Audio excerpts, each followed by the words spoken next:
Hello my dear students, welcome to my channel pen and paper coaching अड्डा। So guys, आज हम class 12th chemistry और chapter 1 है solution. इसके अंदर स्टार्टिंग में आपको एक पॉइंट मिल जाता है कि भाई कंसंट्रेशन ऑफ सॉल्यूशंस, राइट। मतलब कि आपके पास सॉल्यूशन है तो उसमें मौजूद सॉल्यूट एंड सॉल्वेंट कंपोनेंट जो होते हैं उनके कंसंट्रेशन की वैल्यू कैसे हम निकाले बेटे। सो टोटल हमारे पास यहाँ पे 9 मेथड हमें बताई गई है जिससे हम सॉल्यूट एंड सॉल्वेंट कंपोनेंट के कंसंट्रेशन मेजर कर सकते हैं, राइट। 11th एंड 12th दोनों के अंदर बेटे आपको न्यूमेरिकल होते हैं, आपको एमसीक्यू काफी सारे इसके मिल जाते हैं। सो वेरी इंपॉर्टेंट टॉपिक है इन अवर चैप्टर 1 सॉल्यूशन। सबसे पहले हम बात करते हैं परसेंटेज वेट बाय वेट मतलब क्या होता है बेटे। तो वेरी सिंपल थिंग है गाइस कि आप परसेंटेज वेट बाय वेट मतलब क्या लेते हो। एक तरीके से डेफिनेशन के जरिए अगर हम बताना चाहते हैं तो क्या हो सकता है, तो कि भाई मास percent of solute component, mass percentage of solute component, solute component present in 100 grams of solution बेटे। तो एक तरीके से आपका 100 ग्राम जो सॉल्यूशन है ना भाई, उसके अंदर आपका मास परसेंट ऑफ सॉल्यूट कितना है, मतलब उसमें कितना परसेंट सॉल्यूट प्रेजेंट है। It's called percentage weight by weight, right. अभी यहाँ पे अगर हम फॉर्मूले के जरिए बात करना चाहते हैं तो वेरी सिंपल थिंग होती है बेटे कि यहाँ पे मास परसेंट ऑफ सॉल्यूट कंपोनेंट ले लेते हैं। सॉल्यूट हो इस वजह से हम 2 नंबर से इसके वेट को डिनोट करते हैं। डिवाइड में बेटे यहाँ पे क्या लेना है कि भाई टोटल वेट ऑफ सॉल्यूशन, मतलब कि टोटल वेट की वजह से सॉल्यूट एंड सॉल्वेंट हम दोनों को लेंगे और मल्टीप्लाई परसेंटेज है तो 100 तो आएगा ही आएगा बेटे। So this is the very simple formula कि भाई वेट ऑफ द सॉल्यूट ले लिया आपने, वेट ऑफ द कंपोनेंट एक तरीके से ले लिया और डिवाइड में ले लिया बेटे आपने total weight of solution, right, multiply 100। So this is the formula of percentage weight by weight. यहाँ पे एक वेरी इंटरेस्टिंग एग्जांपल है बेटे। हम एग्जांपल की अगर बात करें तो मान लो आपको दिया है बेटे 10% वेट बाय वेट के according, weight by weight glucose का सॉल्यूशन। तो इसका क्या मतलब होता है एक तरीके से बेटे, तो 10% वेट बाय वेट ग्लूकोज का मतलब क्या हो जाएगा भाई, परसेंटेज है तो 100 में से ही निकाले होंगे, राइट। तो यहां पे अगर 100% में से 10% ग्लूकोज है तो मतलब 100 ग्राम में से कितना हुआ, तो 10 ग्राम। तो 10 ग्राम आफ्टर ऑल आपका हो गया ग्लूकोज यहाँ पे, और बाकी का बचा कुछ 90 जो भी है ना बेटे, 90 ग्राम क्या बन जाएगा बेटे, सॉल्वेंट बन जाएगा। तो this is the percentage weight by weight. एक यहाँ पे वेरी इंपॉर्टेंट एग्जांपल ये भी है हमें दिया हुआ कि भाई 3.62% आपको वेट बाय वेट के अकॉर्डिंग सोडियम हाइपोक्लोराइड जो है ना बेटे NaOCl, इसका यूज हम करते बेटे in preparation of bleaching powder. Bleaching powder के अंदर बेटे सोडियम हाइपोक्लोराइट एक तरीके से हमें यहाँ पे दिया हुआ होता है कितना, 3.62% वेट बाय वेट, मतलब कि 3.62 ग्राम आपका सॉल्यूट है, बाकी का बचा कुछ 100 में से जो भी होगा बेटे वो क्या बन जाएगा आपका सॉल्वेंट बन जाएगा, राइट। तो very unique and very easy thing weight by weight. अब इस तरीके से बेटे अभी यहाँ पे वॉल्यूम बाय वॉल्यूम है, वेट बाय वॉल्यूम है, ये चीज भी आसानी से समझ सकते हो। जैसे कि अगर हम यहाँ पे आगे बात करें कि guys percentage volume by volume क्या होता है, तो सिमिलर उसी तरीके से बेटे, बट यहाँ डिस्कस किसकी होती है, वॉल्यूम की होती है, राइट। वॉल्यूम को लेके यहाँ पे हम फॉर्मूला डेफिनेशन सब बोलते हैं मतलब।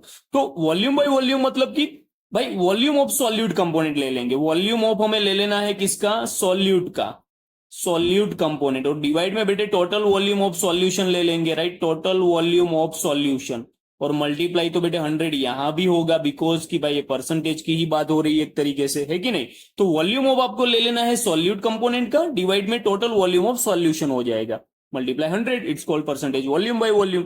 मान लो आप percentage volume by volume solvent के अकॉर्डिंग निकाल रहे हो बेटे, तो यहाँ क्या लोगे, वॉल्यूम ऑफ सॉल्वेंट कंपोनेंट ले लेंगे बेटे तब यहाँ पे हम, और डिवाइड में टोटल वॉल्यूम ऑफ सॉल्यूशन जो है वही रहने वाला है, राइट। तो इस तरीके से हम इसका फॉर्मूला लिख सकते हैं। और परसेंटेज वॉल्यूम बाय वॉल्यूम का बेटे एक वेरी इंपॉर्टेंट एग्जांपल अगर हम यहाँ लेना चाहते हैं तो ले सकते हैं कि जैसे भाई यहाँ पे मान लो कि 10% वॉल्यूम बाय वॉल्यूम बेटे हमें सॉल्यूशन दे दिया है कि भाई इथेनॉल, इथेनॉल सॉल्यूशन।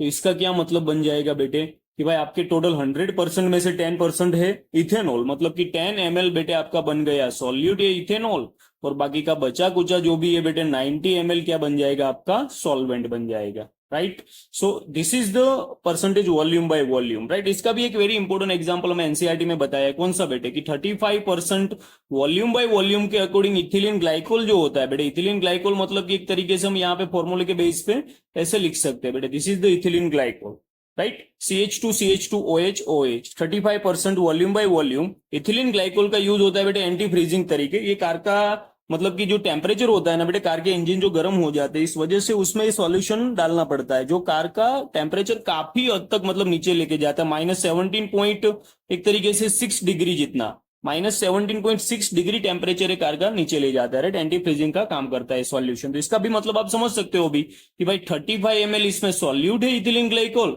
और बाकी का जो बचा है बेटे 65 वो क्या हो जाएगा, आपका सॉल्वेंट बन जाएगा, ठीक है। तो this is the percentage volume by volume. अभी देन आफ्टर बेटा अभी हम यहाँ पे डिस्कस करें थर्ड प्रॉपर्टी और third method, right, percentage weight by volume. तो आप काफी आसानी से अभी समझ सकते हो बेटे कि यहाँ पे वेट एंड वॉल्यूम की जिक्र हो रही है। मतलब कि हम लिख सकते हैं भाई क्या कि mass percentage of solute present in 100 ml of solution, right. जो वेट ऑफ सॉल्यूट प्रेजेंट है बेटे एक तरीके से मास परसेंट ऑफ सॉल्यूट जो प्रेजेंट है 100 ml सॉल्यूशन में, it's called weight by volume. तो फॉर्मूले के बेस पे हम क्या लिख सकते हैं, हम लिख सकते हैं बेटे कि भाई वेट ऑफ सॉल्यूट कंपोनेंट हो जाएगा, वेट ऑफ कंपोनेंट एक तरीके से हम यहाँ पे ले लेते हैं बेटे, और डिवाइड में यहाँ पे टोटल वॉल्यूम आ जाएगा, right. Total volume of solution multiply 100, very simple. Pharmacy है बेटे, राइट, मेडिसिन इंडस्ट्री है, इसके अंदर वेट बाय वॉल्यूम इस वाली कंसंट्रेशन मेथड का काफी यूज होता है, मतलब की, राइट। देन आफ्टर बेटे आगे बढ़े तो आगे यहाँ पे हमें बताया गया very important thing, molarity. What is molarity बेटे? मोलारिटी कैपिटल एम जिससे हम डिनोट करते क्या होता है, तो वेरी सिंपल है एक तरीके से क्या कि भाई moles of solute present in 1 litre of solution. मतलब कि भाई एक तरीके से मोल्स ऑफ सॉल्यूट, कितना मोल आपके सॉल्यूट का बेटे प्रेजेंट है किसके अंदर, present in 1 litre of solution. 1 litre solution में बेटे आपका सॉल्यूट का मोल कितना है, राइट, कितना सॉल्यूट आपने डाला हुआ है। फॉर्मूले के बेस पे हम अगर लिखेंगे तो very simple, mole of solute divide volume in litre लेना है हमें, राइट। अब मोल की वैल्यू तो जानते हैं बेटे, सॉल्यूट की बात हो रही है तो हम इसको भी डिनोट करेंगे W2/M2, 2 नंबर से मतलब डिनोट करेंगे। डिवाइड में वॉल्यूम है तो उसको तो हमें लेना ही है। मान लो कि वो वॉल्यूम की वैल्यू बेटे ml में दी गई है, तो इस फॉर्मूले को हम ऊपर इस तरीके से मल्टीप्लाई 1000 से ले सकते हैं, डिवाइड M2 एंड वॉल्यूम हो जाएगा बेटे अभी ml के अंदर, राइट। तो दिस इज द मोलारिटी बेटे। यूनिट की अगर हम बात करें तो वेरी सिंपल थिंग, इसको हम बेटे मोल पर लीटर से यूनिट के टर्म पे लिखते हैं, मोल पर लीटर, वॉल्यूम इन लीटर ही है, तो मोल पर क्या बन जाएगा बेटे, लीटर।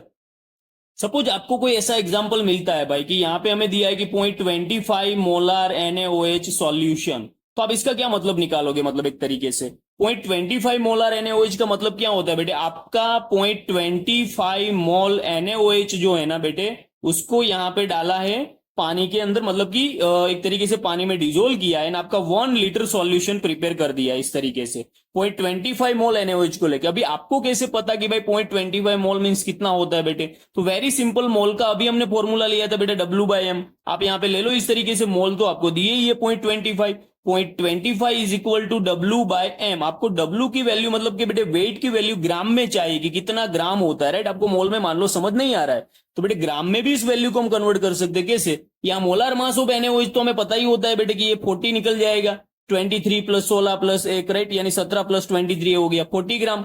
तो 40 मल्टीप्लाई 0.25 कर दोगे बेटे तो आपको इस तरीके से इसके वेट की वैल्यू यानी कि जो ग्राम में होती है वो भी पता चल जाएगी कि इतना ग्राम आपने NaOH को लिया था और पानी में डिजोल्व करने के बाद 1 लीटर तक सॉल्यूशन को प्रिपेयर कर दिया। तो दिस इज द बेटे molarity capital M, right. Mole divide volume in litre हमें लेना होता है। वैसे ही यहाँ पे अगर हम यहाँ पे बात कर रहे हैं बेटे कि भाई मोलालिटी, मान लो अगली मेथड हमारी है small m, molality. What is molality? Molality means कि बेटे आपके मोल्स ऑफ सॉल्यूट ही लेने हैं but present in 1 kg of solvent. मतलब कि यहाँ पे आपको बेटे क्या लेना है, पूरा सॉल्यूशन डिवाइड में नहीं लेना है, सिर्फ किसकी वैल्यू लेनी है यहाँ पे, सॉल्वेंट की वैल्यू जो कि kg में होता है। अगर मान लो कि किलो में नहीं दिया है हमें बेटे, ग्राम में दिया है, तो ऊपर भाई 1000 ले लो आप, डिवाइड में आप W1 ग्राम में दिया है, और मोल की वैल्यू तो यहां भी वही बनेगी बेटे क्या, W2/M2 डिवाइड W1, ऊपर आ जाएगा बेटे 1000 क्योंकि ये ग्राम में है। देखो ये 2 and 1 जो है ना बेटे, इससे आप वेरी श्योर रहना, राइट, इसमें कंफ्यूज मत होना। This is the value of solute and this one is the solvent.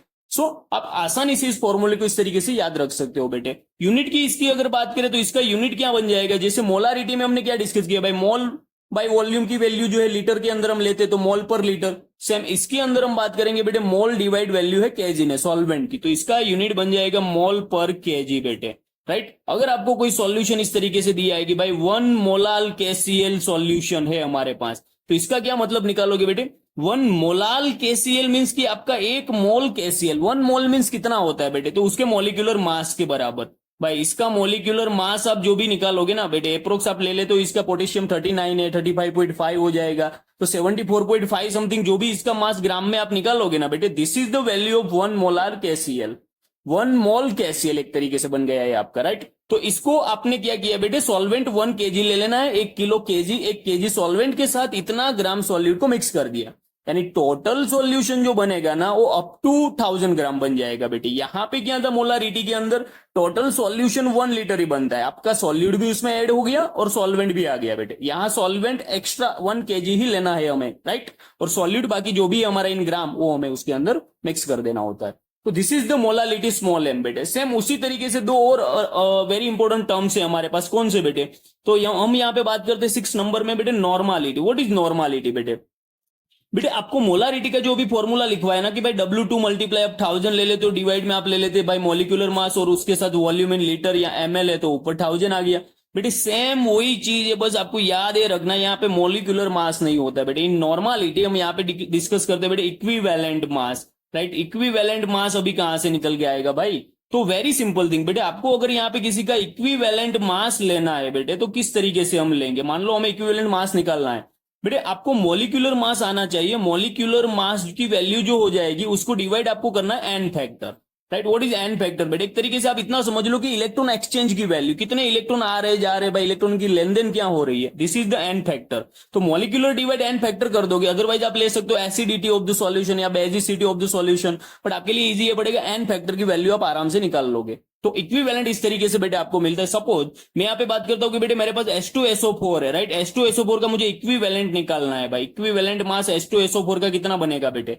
तो वही formula molecular divide n factor, molecular मुझे इसका पता होना चाहिए भाई, हम निकाल लेंगे कितना 98 ग्राम पर मोल बेटे। इसका एन फैक्टर की वैल्यू कितनी बन सकती है? तो आप यहाँ पे देख सकते हो बेटे कि H2SO4 के अंदर भाई SO4 जो है ना -2 बनता है, हमारा हाइड्रोजन यहाँ पे 2 है, तो एक हाइड्रोजन हमें एक इलेक्ट्रॉन मतलब कि देगा, 2 मिलके दोनों दे देंगे। तो टोटल इलेक्ट्रॉन एक्सचेंज की वैल्यू क्या बन सकती है, कितने जा रहे हैं कितने आ रहे हैं? तो बेटे 2 की वैल्यू हमें मिल रही है, तो ये इक्विवेलेंट इस तरीके से 49 ग्राम पर मोल वैल्यू आपकी निकल जाएगी। वैसे ही अगर मान लो कि आप HCl का इक्विवेलेंट ले रहे हो बेटे, तो HCl का इक्विवेलेंट क्या होगा? वही चीज भाई, वापस मॉलिक्यूलर मास लेना है आपको, राइट। डिवाइड के अंदर बेटे क्या ले लेना है? एन फैक्टर की वैल्यू ले लेनी है। तो इसका मॉलिक्यूलर कितना बन जाएगा HCl का बेटे? 36.5 डिवाइड में इक्विवेलेंट सॉरी एन फैक्टर की वैल्यू कितनी ले लोगे? H+1 बन रहा है और Cl-1 बन रहा है, तो टोटल एक का एक्सचेंज हो रहा है बेटे। तो this is the value of equivalent mass of HCl, है कि नहीं? वेरी सिंपल थिंग है। तो गाइस आपको इस तरीके से अगर इक्विवेलेंट मास मिल जाता है तो आप आराम से नॉर्मालिटी भी कोई भी सॉल्यूशन दिया है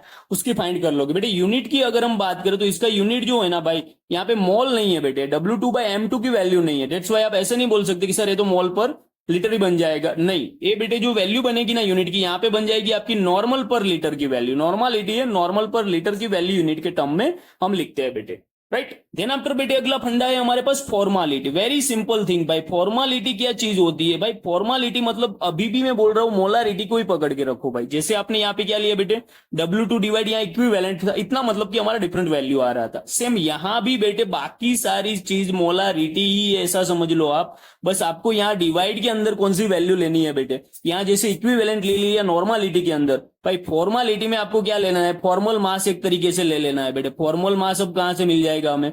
लाइक मैं आपको एग्जांपल की बात करता हूं, आपको अच्छे से समझ में आ जाएगा बेटे। जैसे कि हम समझे कि पोटास एलम है बेटे हमारे पास, K2SO4 into L2SO4 twice into 24 time water है बेटे। ये है पोटास एलम का फॉर्मूला, राइट। पोटास एलम, इस पूरे फॉर्मूला का आप मास लोगे ना बेटे तो तकरीबन आपको मिल जाएगा 948 ग्राम पर मोल की वैल्यू। तो this is the molecular mass. Molecular formula है, इसका मास जो निकला वो मॉलिक्यूलर मास है। मॉलिक्यूलर फॉर्मूला मींस की क्या है बेटे कि भाई टोटल नंबर्स ऑफ जो भी यहाँ पे एलिमेंट प्रेजेंट है ना उनकी वैल्यू, कि पोटास एलम में टोटल कितने पोटेशियम, कितने सल्फर, कितने ऑक्सीजन, कितने एल्यूमिनियम की वैल्यू होती है। This is the whole molecular formula, और उसका मास बनेगा मॉलिक्यूलर मास। अगर हम इसका बेटे फॉर्मूला मास लेना चाहते हैं तो सबसे पहले इस फॉर्मूले को मुझे क्या करना पड़ेगा, एक तरीके से बेटे इस फॉर्मूले को मुझे मिनिमाइज करना है। मिनिमाइज करना है मतलब कि एक तरीके से क्या कर देना है, इंपीरिकल फॉर्म में ले लेना है। तो अगर आप इसको इंपीरिकल फॉर्म में लोगे बेटे, इंपीरिकल फॉर्मूला मींस की क्या है भाई, कि जो टोटल नंबर्स ऑफ एलिमेंट मौजूद है ना उनका एक कॉमन रेशियो सबका निकालना है। तो बेटे आप देख सकते हो यहाँ पोटेशियम की वैल्यू 2 है, एल्यूमिनियम की वैल्यू 2 है, मतलब सबसे छोटी इन दोनों की वैल्यू है। हम पूरे फॉर्मूले को 2 से डिवाइड कर सकते हैं भाई। तो पोटेशियम हमें 1 मिल जाएगा। SO4 टोटल बेटे हमारे पास 3 और 1 4 पड़ा है, तो हम यहाँ पे SO4 को डिवाइड क्यों करेंगे तो 2 बन जाएगा बेटे। एल्यूमिनियम 1 आ जाएगा और 24 की जगह पे 12 टाइम वाटर बन जाएगा। तो वैसे ही यहाँ पे इंपेरिकल फॉर्मूला मिल गया। तो अभी इसका मास जो भाई हम निकालेंगे, मास की वैल्यू तकरीबन कितनी बनेगी, इससे आधी ही बनेगी बेटे 948 डिवाइड 2। तो कितना बन जाएगा 474 समथिंग। तो this is the formula mass बेटे, राइट। इस तरीके से बेटे आप फॉर्मूला मास की वैल्यू यहाँ पे रख दोगे तो आपका बन जाएगा फॉर्मालिटी की वैल्यू। इसका यूनिट अगर हम लिखे बेटे तो यूनिट के टर्म में ये भी फॉर्मल पर लीटर कहलाता है, राइट। इसको भी हम फॉर्मल पर लीटर लेते हैं, ये नंबर्स ऑफ मोल की वैल्यू नहीं बन रही है, तो ये यूनिट बनेगा फॉर्मल पर लीटर, ठीक है। तो दिस इज द फॉर्मालिटी। अभी उसी तरीके से बेटे हमारी बाकी की दो मेथड जो यहाँ पे बची है, राइट, जैसे कि हम यहाँ पे बात कर रहे हैं, तो वैसे ही बेटे बाकी की जो यूनिट है दो, उसकी अगर हम यहाँ पे डिस्कस करें तो भाई ये मोल फ्रैक्शन, इसको हम काई से बेटे डिनोट करते हैं। व्हाट इज मोल फ्रैक्शन बेटे? तो वेरी सिंपल थिंग है भाई कि मोल्स ऑफ कंपोनेंट डिवाइड आपको क्या लेना है भाई, total moles of the solution, right, total numbers of मोल। मतलब कि एक तरीके से हम वैल्यू यहाँ पे ले लेंगे बेटे कि मोल ऑफ कंपोनेंट है, डिवाइड में हमें लेना है टोटल मोल, ठीक है। तो बेटे मोल फ्रैक्शन एक तरीके से क्या होता है कि भाई मोल फ्रैक्शन की वैल्यू अगर आपको लेनी है, सपोज कि बेटे मेरे पास कोई बाइनरी सॉल्यूशन है, राइट, कोई बाइनरी सॉल्यूशन बेटे मेरे पास की है। जैसे मैं यहाँ पे कोई सॉल्यूशन ले लेता हूं जो कि दो कंपोनेंट ए एंड बी से बना हुआ है, ठीक है। इसको हम डिनोट करते हैं भाई ए बी सॉल्यूशन है। यहाँ पे ए सॉल्यूट है हमारा और बेटे हमारा बी जो है दिस इज अवर सॉल्वेंट। तो मुझे अगर यहाँ पे इस सॉल्यूशन का बेटे यहाँ पे मोल फ्रैक्शन की वैल्यू निकालनी है तो मैं कैसे निकालूंगा? तो वेरी सिंपल थिंग है भाई, आपको मान लो कि मोल फ्रैक्शन ऑफ ए निकालना है बेटे, तो इसको मोल फ्रैक्शन को काई से डिनोट कर रहे हैं, दिस इज काई ए बन जाएगा। क्या हो जाएगा बेटे कि भाई मोल्स ऑफ द कंपोनेंट ए ले लेना है ऊपर, मोल्स ऑफ कंपोनेंट जिसके भी निकालना है मोल फ्रैक्शन उसके मोल बेटे ऊपर ले लेंगे, डिवाइड में बेटे total numbers of mole, right, यानी कि टोटल मोल्स की वैल्यू डिवाइड में चली जाएगी। तो फॉर्मूले के बेस पे हम ऐसा लिखते हैं बेटे कि भाई मोल्स ऑफ कंपोनेंट यानी मोल्स ऑफ ए, हमें काई ए निकाल रहे हैं बेटे तो मोल ऑफ ए हो जाएंगे, डिवाइड में टोटल नंबर्स ऑफ मोल यानी ए एंड बी हमारे सॉल्यूट सॉल्वेंट दोनों कंपोनेंट का मोल आ जाएगा बेटे डिवाइड में, राइट। तो this is the whole formula of mole fraction बेटे। वैसे ही आप अगर यहाँ पे मोल फ्रैक्शन ऑफ बी लेना चाहते हो तो क्या बन जाएगा, एन बी के डिवाइड में ए प्लस बी। मतलब कि यहाँ पे बेटे आपको क्या करना है, मोल ऑफ कंपोनेंट जिसका ले रहे हो ना, जिसका मोल फ्रैक्शन ले रहे हो ना, उसका मोल ऑफ कंपोनेंट एक तरीके से ऊपर लेना है डिवाइड में, तो टोटल की वैल्यू ही लेनी है बेटे। But one thing is always remember guys कि मोल फ्रैक्शन जो होता है ना भाई, आपका सॉल्यूशन मान लो तीन कंपोनेंट से बना है, ए बी सी, तीन कंपोनेंट से बना है बेटे, तो मोल फ्रैक्शन की वैल्यू जो होती है ना ऑलवेज कितनी आएगी, 1 आएगी। इसका मान लो 0.2 मोल फ्रैक्शन बना, इसका मान लो बेटे 0.4 मोल फ्रैक्शन बना, तो 0.4 0.2 टोटल कितना वैल्यू हो गया, 0.6 हो गया। तो बचा कुचा जो भी है ना बेटे 1 में से माइनस करेंगे आपको क्या मिल जाएगा, 0.4 की वैल्यू। तो this is the mole fraction of B कहलाएगा, क्योंकि टोटल वैल्यू सम की तो कितनी आनी है, ऑलवेज 1 ही आनी होती है बेटे, राइट। तो दिस इज मोल फ्रैक्शन काई, राइट। देन आफ्टर बेटे वो last point is ppm. What is ppm बेटे? पार्ट्स पर मिलियन। मतलब कि आपको बेटे यहाँ पे एक तरीके से भाई पर मिलियन सॉल्यूट के नंबर, सॉल्यूट के पार्ट्स कितने वो जानने हैं, राइट। जब भी बेटे एक तरीके से मैं बात करूं कि भाई 1 लीटर पानी के अंदर मतलब 1030 ग्राम पानी है बेटे हमारे पास, तो इसके अंदर कितना एक तरीके से हमारा सॉल्यूट प्रेजेंट है, राइट, कितना ग्राम प्रेजेंट है, मान लो आपको ये जानना है, तो बेटे इसकी वैल्यू तकरीबन 6 × 10⁻³ जितनी हमें इन ग्राम में मिल जाती है। तो आप जानते हो भाई ये काफी स्मॉलेस्ट वैल्यू है, राइट। तो 1 लीटर पानी में अगर इतना ऑक्सीजन डिजोल्व है बेटे, तो हम बात कर रहे हैं भाई पूरे ओशियन की, तो वैल्यू कितनी माइनस जाएगी, कितनी छोटी, कितनी नेगेटिव बनती जाएगी बेटे, है ना। तो डेट्स वाई यहाँ पे हम बेटे ग्राम, लीटर या किलो इसका यूज नहीं करते, हम पीपीएम टर्म में उसकी डिस्कस करते हैं बेटे कि भाई आपके 1 लीटर ऑफ सॉल्यूशन में how much ppm water is oxygen is present बेटे। तो इसकी वैल्यू 5.8 पीपीएम तकरीबन हमें मिल जाती है, राइट, 5.8 पीपीएम मिलती है। तो इन पीपीएम टर्म कब डिस्कस होती है कि भाई जब आपका सॉल्यूट जो है ना भाई काफी ट्रेस को अमाउंट, काफी लेस क्वांटिटी के अंदर प्रेजेंट है, राइट, काफी ट्रेस अमाउंट में हमारा सॉल्यूट होता है बेटे, तब हम इस मेथड का पीपीएम का मतलब कि यूज करते हैं, है कि नहीं। इसका फॉर्मूला क्या बनता है बेटे? तो पीपीएम एक तरीके से क्या कहलाता है भाई कि आपको यहां पे लेना है भाई पार्ट्स ऑफ सॉल्यूट कंपोनेंट के ऊपर, डिवाइड में बेटे total numbers of part, right, parts of the solute component divide में बेटे टोटल नंबर्स ऑफ पार्ट। और ये जो है ना पर मिलियन एक तरीके से मेथड, यानी कि भाई एक तरीके से आप समझो कि 10 lakhs आपके टोटल सॉल्यूशन के पार्ट्स है, राइट, उसमें सॉल्यूट कितना परसेंट यानी कि कितने पार्ट सॉल्यूट के है बेटे, तो उसकी वैल्यू मतलब पीपीएम में हम निकालते हैं। तो भाई 10 lakhs मतलब 10⁻6 बन जाता है। तो फॉर्मूले में भी बेटे parts of solute divide total parts जो होते हैं ना उसके साथ ही मल्टीप्लाई 10⁻6 आ जाती है भाई।